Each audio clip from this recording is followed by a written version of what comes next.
మిగ్జామ్ తుఫాన్లో పంట కోల్పోయిన బాధిత రైతులను ఆదుకునేందుకు కేంద్రం నిర్ణయం తీసుకుందని పొగాకు బోర్డు చైర్మన్ యశ్వంత్ కుమార్ తెలిపారు. గురువారం గుంటూరు పొగాకు బోర్డు కార్యాలయంలో ఆయన మీడియాతో మాట్లాడారు. రైతుల అదనపు పంట రుసుము రద్దుకు కేంద్రం గెజిట్ విడుదల చేసిందన్నారు. దీని ద్వారా రాష్ట్రంలోని 34,000 మంది రైతులు ప్రయోజనం పొందుతున్నారు.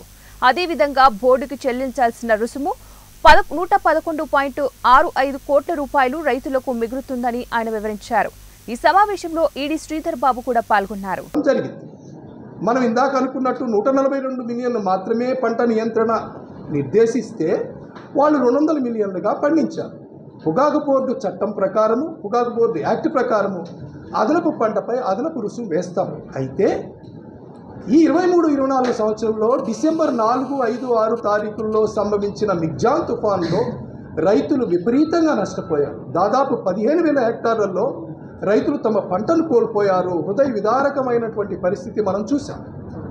అయితే ఆ సందర్భంలో పొగాకు బోర్డు వారు కొంత ఆర్థిక సహాయం, వడ్డీ లేని రుణము అందించినప్పటికీ కూడా పంటను తిరిగి మళ్ళా రీప్లాంటేషన్, తిరిగి దానిని నిలబెట్టుకోవడానికి పోయిన పంటని